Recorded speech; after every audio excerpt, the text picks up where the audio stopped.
हरे कृष्णा। आज की भगवत गीता क्लास में आप सबका हार्दिक स्वागत है। आज हम पढ़ेंगे भगवत गीता अध्याय 2 श्लोक संख्या 58। यदा संहरति सायं कूर्मोऽङ्गानीव सर्वशः इन्द्रियाणीन्द्रियार्थेभ्यः तस्य प्रज्ञा प्रतिष्ठिता।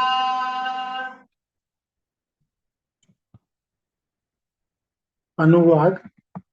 जिस प्रकार कछुआ अपने अंगों को संकुचित करके खोल के भीतर कर लेता है, उसी तरह जो मनुष्य अपनी इंद्रियों को इंद्र विषयों से खींच लेता है, वो पूर्ण चेतना में दृढ़ता पूर्वक स्थिर होता है।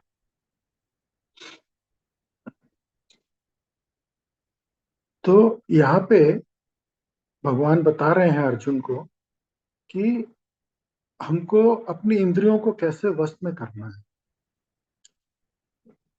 अभी जो रथ के अंदर जो घोड़े हैं, वो तो चारों तरफ में भागेंगे। अगर उनको प्रॉपरली लगाम से कंट्रोल नहीं करेंगे तो वो चारों तरफ में भागेंगे। उसी तरह से हमारी इंद्रियां भी जो है, कुछ भी देखती है तो वो उसकी तरफ भागने की कोशिश करती है। उसको सब चीज चाहिए। उसको अच्छा खाना खाने को चाहिए, उसको अच्छी चीज सूंघने को चाहिए, तो उसको हर चीज चाहिए। तो उसको कंट्रोल करने का क्या तरीका है? जैसे आपने यहाँ पे एग्जाम्पल दिया गया है कछुए का। आपने देखा होगा कि जैसे कोई खतरा आता है, तो खतरा आता है तो कछुआ क्या करता है? कछुआ अपने हाथ पांव और सर को अपनी खोल के अंदर में कर लेता है। फिर उसके ऊपर चाहे ट्रक ही गुजर जाए, उसको कुछ नहीं होता। तो यहाँ पे जो है, ये अब हमारे लिए भी खतरा है। इंद्रियां अगर अनकंट्रोल्ड रहती है, अगर अपने अगर इंद्रियों इंद्रियों को कंट्रोल नहीं करेंगे तो क्या होगा? हम अनकंट्रोल्ड रहते हैं, तो खतरा है। उस खतरे से बचने के लिए भगवान यहाँ पे तरीका बता रहे हैं। जैसे कछुआ अपने सब हाथ पैर को अंदर कर लेता है, वैसे हमको अपनी इंद्रियों को कंट्रोल करना चाहिए। तात्पर्य पढ़ेंगे श्रील प्रभुपाद द्वारा।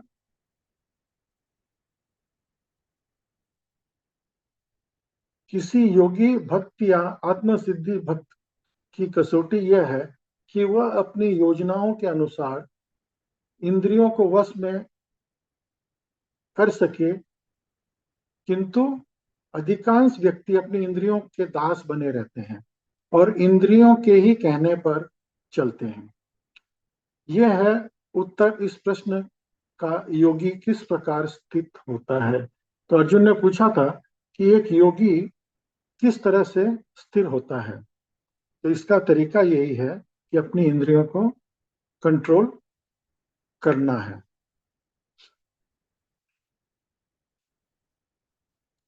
इंद्रियों की तुलना विषैले सर्पों से की गई है। वे अत्यंत स्वतंत्रता पूर्वक बिना किसी नियंत्रण के कर्म करना चाहती है। योगी या भक्त को इन सर्पों के वश में करने के लिए एक सपेरे की भांति अत्यंत प्रबल होना चाहिए। वो उन्हें कभी भी कार्य करने की छूट नहीं देता। शास्त्रों में अनेक आदेश है, उनमें से कुछ करो तथा कुछ ना करो के संबंध है। जब तक कोई इन करो या ना करो का पालन नहीं कर पाते और इंद्रिय भोगों पर संयम नहीं बरतता है, तब तक उसका कृष्ण भावनामृत में स्थिर हो पाना असंभव है। यहाँ पर सर्वश्रेष्ठ उदाहरण कछुए का है। वो किसी भी समय अपने अंग समेट लेता है और पुनः विशिष्ट उद्देश्य से उन्हें प्रकट कर सकता है। इस प्रकार कृष्ण भावनामृत व्यक्ति की इंद्रियों भी केवल भगवान की विशिष्ट सेवाओं के लिए काम आती है अथवा उनका संकोच कर लिया जाता है। तो आपने कई मंदिरों में देखा होगा कि मंदिरों के बाहर या मंदिरों के दरवाजे के वहां पे कछुए की तस्वीर या चित्र रखा हुआ रहता है, जिसके अंदर कछुए के सारे अंग बाहर निकले हुए रहते हैं। तो जब हम मंदिर जाते हैं, वहां वो सेफ जोन है। वहां पे जो है, हमको हमारी सारी इंद्रियां खोल करके, क्योंकि वहां पे सिर्फ भगवान है और भक्ति की ही मार्ग है, तो वहां पे हमको सारी इंद्रियां खोल करके भगवान के उसमें लीन होना चाहिए। जबकि जब हम संसार में रहते हैं, तो वहां पे हमको अपनी इंद्रियों को उनसे दूर हटाना चाहिए। अगर हम अवांछित न्यूज देखते रहेंगे, दिन भर अखबार पढ़ते रहेंगे, दिन भर टीवी में न्यूज देखते रहेंगे, तो उससे क्या होगा? उस न्यूज से हमको कोई फायदा नहीं मिलने वाला है। हमारी जितनी काम की न्यूज है, वो तो किसी भी तरह से हमको मिल ही जाएगी, लेकिन दिन भर अगर हम उसी के अंदर लगे रहें, तो उसमें हमको नुकसान हो सकता है। हमारा समय बर्बाद होगा। हम जबरदस्ती की न्यूज देख करके विचलित होंगे। तो इसलिए हमको अत्याहार, अधिक भोजन करोगे तो हमको तकलीफ हो सकती है। अधिक प्रयास करोगे किसी भी चीज के लिए तो भी तकलीफ हो सकती है। भगवान ने, चैतन्य महाप्रभु ने सनातन गोस्वामी को ये बताया है, अत्याहार प्रयासश्च। तो अधिक अत्याहार के कैटेगरी के अंदर अधिक जानकारी पाना, अधिक भोजन करना। अधिक भोजन करोगे तो क्या करोगे? आप बीमार हो जाओगे, आप सो जाओगे, आप भक्ति नहीं कर पाओगे। अधिक प्रयास करोगे तो आप थक जाओगे, आपके मुंह से फेन निकलने लगेगा। जैसे अगर एक बैल को से खूब प्रयास कराए तो उसके मुंह से फेन निकलने लगता है। अब ये प वर्ग क्या होता है? एक प वर्ग है, प फ ब भ म। प से परिश्रम, फ से फेन, भ से भय, म से मृत्यु। तो अगर हम अधिक परिश्रम करेंगे तो मुंह से फेन निकलने लगेगा। प फ भ भय, हमको भय होगा कि पता नहीं हमको ये प्राप्ति होगी या नहीं होगी। म, हम अधिक परिश्रम करेंगे तो हमारी मृत्यु भी हो सकती है। तो हमको ये प वर्ग के चक्कर में नहीं पड़ना चाहिए। हमको वहां से अपनी इंद्रियों को समेट लेना चाहिए।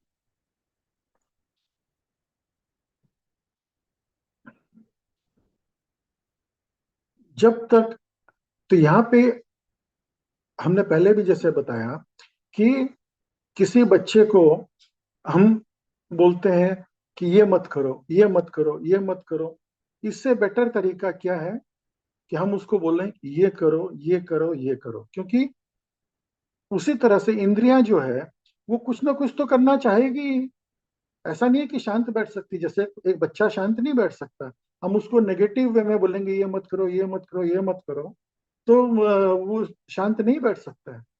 उसको हम क्रिएटिव डायरेक्शन में लगाएं कि ये करो, ये करो, ये करो, ड्राइंग करो, पढ़ाई करो, तो वो उस डायरेक्शन में चल सकता है। उसी तरह से हमको अपनी इंद्रियों को भक्ति में लगाना चाहिए।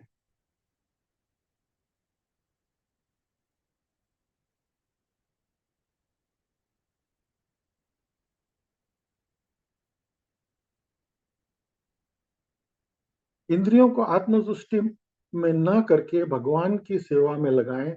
अपनी इंद्रियों को सदैव भगवान की सेवा में लगाए रखना कर्म द्वारा प्रस्तुत दृष्टांत के अनुरूप है, जो अपनी इंद्रियों को समेटे रहता है। तो कछुए का एग्जाम्पल सबसे उचित है।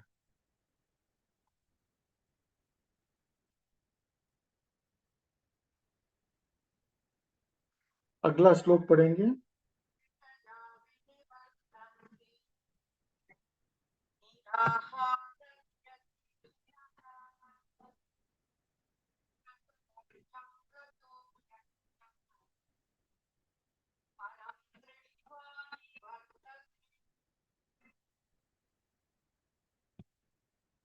अनुवाद। देहधारी जीव इंद्रिय भोग से भले ही निवृत्त हो जाए, पर उसमें इंद्रिय भोगों की इच्छा बनी रहती है। लेकिन उत्तम रस के अनुभव होने से ऐसे कार्यों को बंद करने पर वो भक्ति में स्थिर हो जाता है। अभी यहाँ पे ये जो एग्जाम्पल है बहुत ही उपयुक्त है। अभी जैसे एक बहुत गरीब आदमी है, उसके पास में सिर्फ खाने के लिए सूखी रोटी है। तो अगर हम उसको बोलेंगे ये सूखी रोटी हमको दे दो, तो क्या वो देगा? बोलेगा "ये मैं भूखा मर जाऊंगा, मैं तो मेरे पास खाने के लिए यही है, मैं क्या करूं, मैं कैसे दे दूं"। वो लड़ने मरने के लिए तैयार हो जाए। अगर हम उससे छीनेंगे तो वो लड़ने मरने को तैयार हो जाएगा।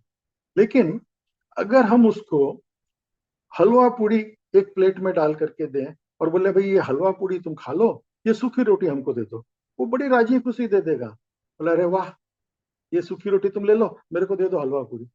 तो हमको उसी तरह से अपनी इंद्रियों को हायर टेस्ट में हमको लगाना है कि निम्न कार्यों को छोड़ करके उच्च कार्यों में हमको उसको लगाना है। तात्पर्य पढ़ेंगे श्रील प्रभुपाद द्वारा। जब तक कोई अध्यात्म को प्राप्त न हो तब तक इंद्रिय भोग से विरक्त होना असंभव है। विधि विधान द्वारा इंद्रियों को संयमित करने की विधि वैसी ही है जैसे कोई रोगी या किसी भोज पदार्थ खाने पर प्रतिबंध लगाना है।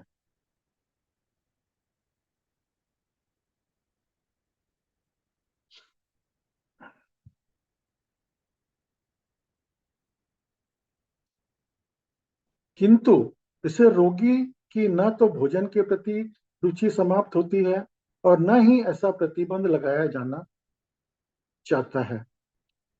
तो किसी रोगी को हम जैसे बोलते हैं भाई तुमको ये खाने को नहीं मिलेगा, तो उसको बेचारे को उसकी और इच्छा होती है। जैसे डायबिटीज का मरीज है, अब डायबिटीज वाले को चीनी नहीं खाना चाहिए, लेकिन उसको चीनी का टेस्ट तो मालूम है ना, उसने चीनी पहले खाई भी है, उसकी इच्छा होती है चीनी खाने की।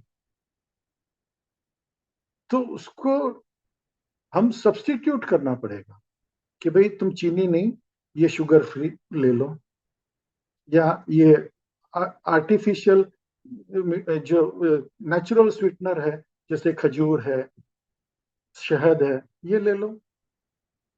तो इस तरह से हमको सब्स्टिट्यूट देना पड़ेगा। हम एकदम से किसी चीज के लिए मना करें तो वो उससे उसको डिससेटिस्फेक्शन हो सकता है, उसको अतृप्ति हो सकती है। किंतु रोगी की न तो भोजन के प्रति रुचि समाप्त होती है, न ही वो ऐसा प्रतिबंध लगाया जाना चाहता है। इसी प्रकार अल्पज्ञानी व्यक्तियों के लिए इंद्रिय संयम के लिए अष्टांग योग जैसी विधि की संस्तुति की जाती है, जिसमें यम नियम आसन प्राणायाम प्रत्याहार धारणा ध्यान आदि सम्मिलित है। किंतु जिसने कृष्ण भावनामृत के पथ पर प्रगति के कर्म में प्रवेश परमेश्वर कृष्ण की सौंदर्य का रसास्वादन कर लिया है, उससे जुड़े भौतिक वस्तुओं में कोई रुचि नहीं रह जाती। ऐसे प्रतिबंध तभी तक ठीक है जब तक कृष्ण भावनामृत में रुचि जागृत नहीं हो जाती, और जब वास्तव में रुचि जाग जाती है तब मनुष्य में स्वतः ही ऐसी वस्तुओं के प्रति अरुचि उत्पन्न हो जाती है। तो जब हम कृष्ण भावनामृत में, जब भक्ति में हम आगे बढ़ने लग जाते हैं तो क्या होता है, हमको कुछ खाने की इच्छा होती है तो हम प्रसाद खाओ, हमको कुछ देखने सुंदर चीज देखने की इच्छा होती है तो भगवान से ज्यादा सुंदर क्या कौन है, हम भगवान का दर्शन करो, इतना सुंदर है। हमको कुछ सूंघने की इच्छा होती है तो भगवान को चढ़ाई हुई तुलसी, भगवान के चढ़ाए हुए फूल, भगवान को चढ़ाया हुआ इत्र, वो आप सूंघो, बहुत बहुत अच्छा लगता है। आपको कुछ बोलने की इच्छा होती है, भगवान का भजन, भगवान की कथाएं सुनो, सुनाओ। तो अगर हम अपने आप को केंद्रित करने लगे कि भगवान की भक्ति में हम अपने आप को जोड़ने लगे, तो उससे हमारा कल्याण हो सकता है। तो जब तक हमको भगवान की भक्ति में इंटरेस्ट नहीं आए, तब तक हमको किसी तरह से अपने इंद्रियों को कंट्रोल करना है।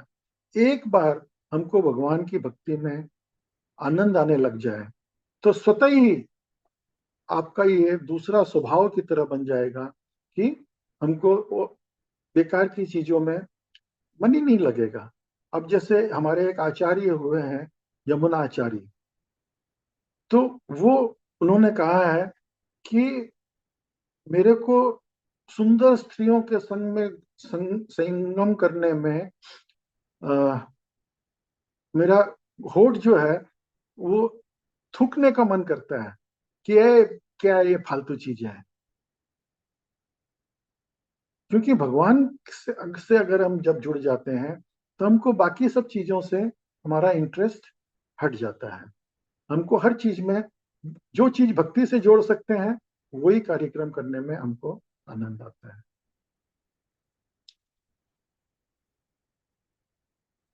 अगला श्लोक पढ़ेंगे।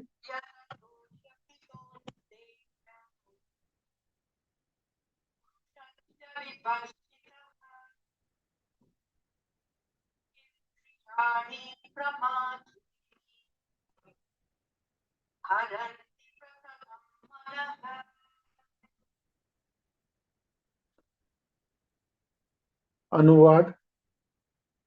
हे अर्जुन, इंद्रियां इतनी प्रबल तथा वेगवान है कि वे उस विवेकिक पुरुष के मन को भी बलपूर्वक हर लेती है जो उसे वश में करने का प्रयत्न करता है। तो जैसे आपने देखा होगा कि एक अनट्रेन्ड घोड़ा जब उसको ट्रेनिंग दी जाती है तो वो उसको ट्रेनर को भी पछाड़ देता है, गिरा देता है, वो अपने ऊपर बैठने नहीं देता। लेकिन जब वो ट्रेंड हो जाता है तो वो वही घोड़ा अपने सवार को बहुत प्यार करने लगता है। तो उसी तरह से जब हम ट्रेनिंग स्टेज में हैं तो हमको तकलीफ होती है, लेकिन जिस दिन हम उस ट्रेनिंग में परिपक्व हो जाएंगे तो जैसे एक ट्रेंड घोड़ा अपने सवार को बहुत प्यार करता है, उसी तरह से हम जो है जब भक्ति में लग जाएंगे तो हमको भक्ति की चीजें ही बहुत अच्छी लगेगी। तात्पर्य पढ़ेंगे श्रील प्रभुपाद द्वारा। अनेक विद्वान ऋषि, दार्शनिक तथा आध्यात्मवादी इंद्रियों को वश में करने का प्रयत्न करते हैं, किंतु उनमें से बड़ा भी कभी भी विचलित मन के कारण इंद्रिय भोग का लक्ष्य बन जाता है। तो हम ये जो माया जो है, ये जो इंद्रियां हैं, अगर माया के वश में है तो माया तो भगवान की शक्ति है। भगवान की शक्ति इतनी प्रबल है कि हम उससे लड़ नहीं सकते हैं। तो उससे लड़ने के लिए हम भगवान से ही प्रार्थना करनी पड़ेगी, प्रभु मैं असमर्थ हूं इस माया से लड़ने के लिए, आप मेरी सहायता करो, मैं आपकी शरण में आना चाहता हूँ। जब आप उनसे प्रार्थना करोगे तो भगवान माया को आदेश देंगे, अरे इसको छोड़ दो, इसको भक्ति करने दो, तो माया उसको छोड़ देगी और हम भक्ति में हमारा मन लगने लगेगा। तो इस तरह से हमको अपना अभ्यास पूर्ण करना चाहिए। भगवान से प्रार्थना करते हुए जब हम भक्ति के कार्य में लगेंगे तब हमारा भक्ति में मन लगेगा। ये तो भक्ति में मन लगना साधारणतया बहुत आसान नहीं है, बहुत मुश्किल है। बड़े बड़े योगी फेल हो जाते हैं। यहाँ तक कि विश्वामित्र जैसे महर्षि तथा पूर्ण योगी का भी मेनका के साथ विषय भोग में प्रवृत्त होना पड़ा। यद्यपि वे इंद्रिय ग्रह के लिए कठिन तपस्या योग कर रहे थे। विश्व इतिहास में इसी तरह के अनेक दृष्टांत हैं। अतः पूर्णतया कृष्ण भावना भावित हुए बिना मन तथा इंद्रियों को वश में करना अत्यंत कठिन है। मन को कृष्ण में लगाए बिना मनुष्य ऐसी भौतिक कार्यों को बंद नहीं कर सकता।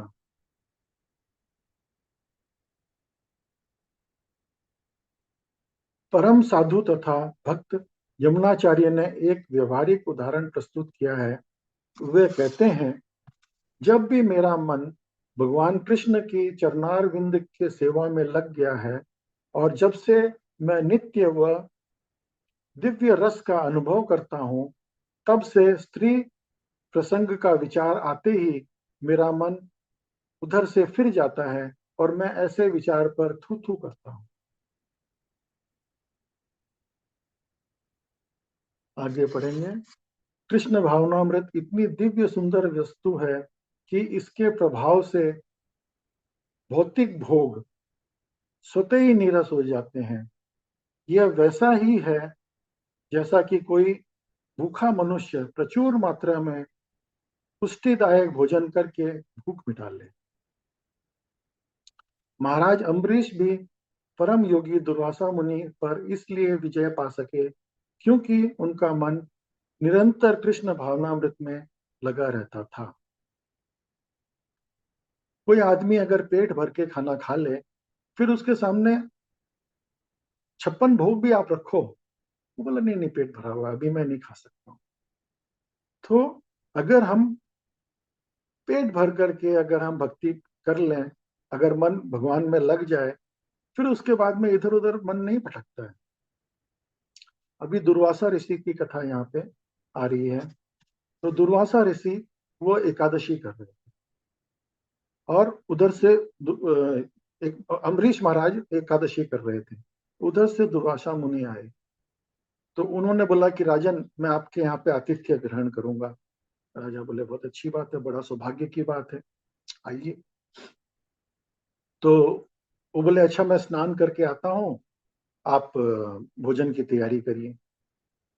तो एकादशी के दूसरे दिन पारना होता है और पारना का एक मुहूर्त होता है।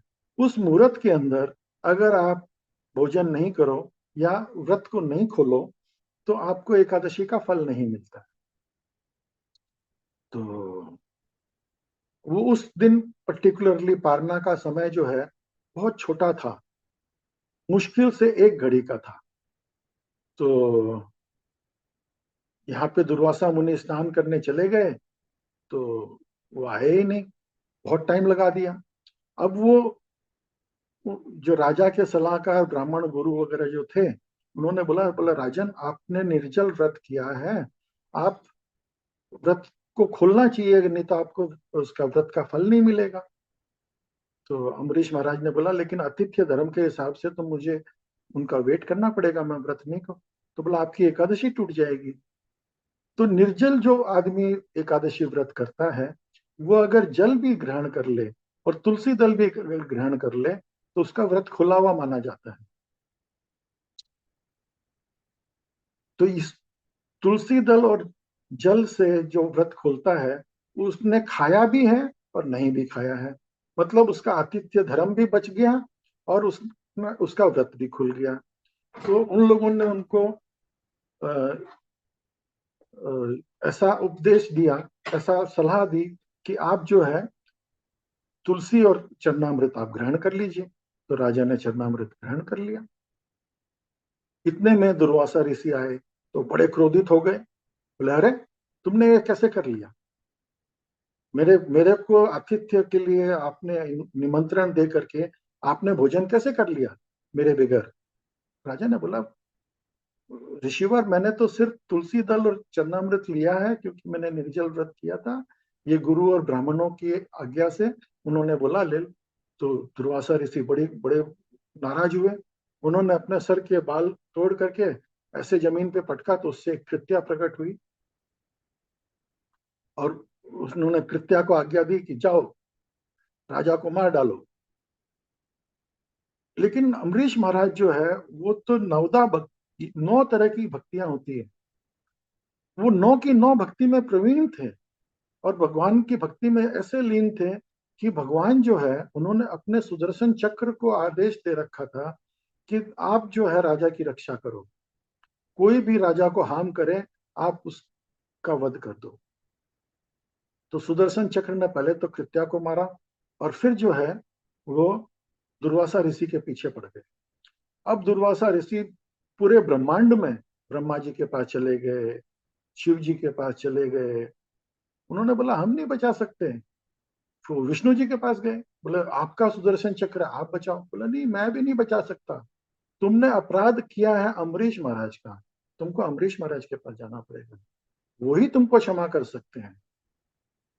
तो वो लौट करके अम्बरीश महाराज के पास आए और उनको बोला, हे राजन मुझे क्षमा करो।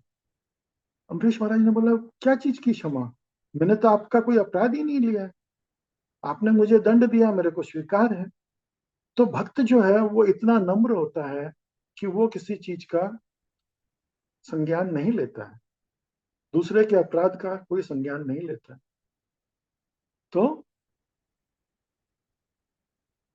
कहने का तात्पर्य ये है कि जब हम भक्ति में लग जाते हैं तो हमारे लिए हर कुछ अनुकूल हो जाता है और हमको कोई भी चीज की चिंता करने की जरूरत नहीं है। भगवान स्वयं ही हमारी रक्षा करते हैं और हमको हर तकलीफ से हमको बचाते हैं।